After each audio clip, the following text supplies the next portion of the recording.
ስኬት እና የአእምሮ እረፍት የሚሰማኝ በዚህ አንፃር ክቡር ጠቅላይ ሚኒስትር አንድ ቀን በስራዬ ገብቶብኛል። የድሮ አጋርነን አሁን ዋና ፓርቲ ውስጥ ነው።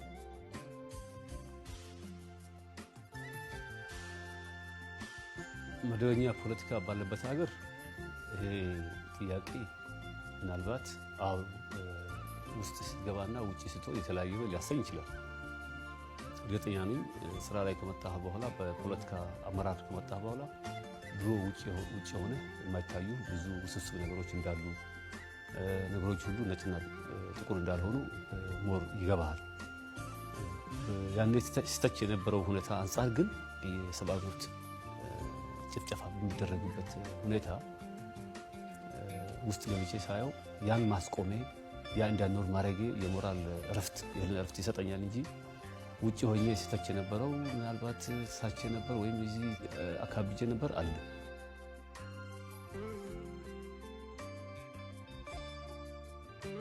ስኬት እና የአእምሮ እረፍት የሚሰማኝ ለምሳሌ አጠር ለማድረግ የሰብአዊ መብት ጥሰት ነበር የለም።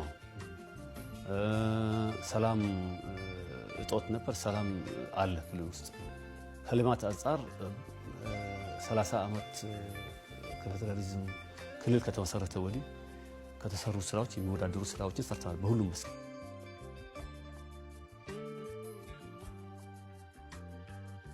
እኔ ከመጣሁ በኋላ የሶማሌ ህዝብ ድሮ የነበሩ ስሜቶች እየተቀረፉ በኢትዮጵያዊነቱ እያመነ በኢትዮጵያዊነት ሲያምን ደግሞ ለይስሙላ ሳይሆን ተጠቃሚ ነው። ከኢትዮጵያዊነት ይጠቀማሉ። ሰላም አለኝ፣ ልማት እየመጣልኝ፣ ውክልና የተሻሻለ ነው፣ የአገር ባለቤት የተረጋገጠ ነው የሚል ስሜት አለው። ይሄን በተግባር በክልሉ ያለው የሃይማኖት ይሄ መቻቻል ያሳያል። መንግስት ብቻ አይደለም ይሁን እየጠበቀ ያለው።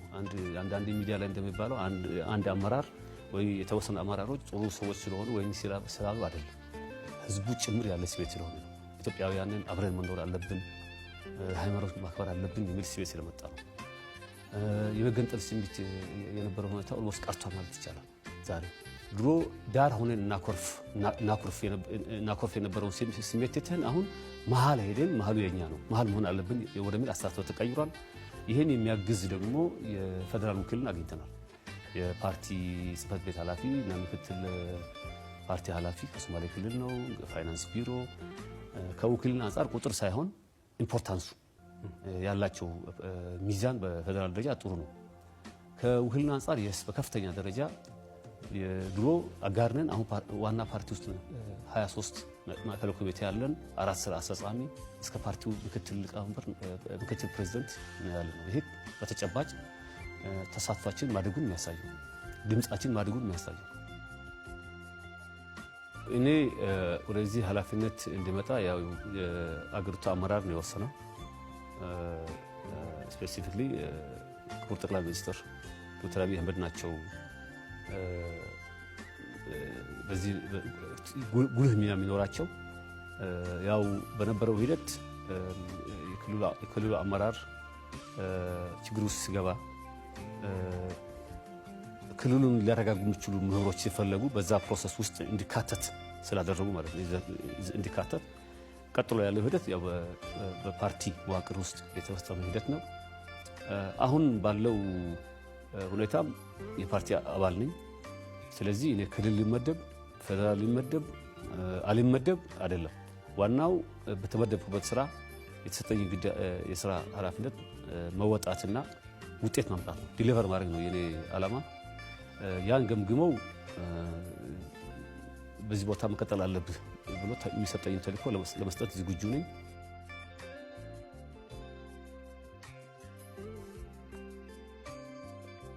ጠቅላይ ሚኒስትሩ እንግዲህ ብዙ ነገሮች መዘርዘር ይቻላል፣ ግን እኔ አሁን በዚህ አጭር ጊዜ መጣልኝ ነው። ሶማሌ ክልል ለመጣው ሰላም አንዱ ትልቁ አስተዋጽኦ ያደረገው የድሮ የነበረው ጣልቃ ገብነት አለመኖር ነው።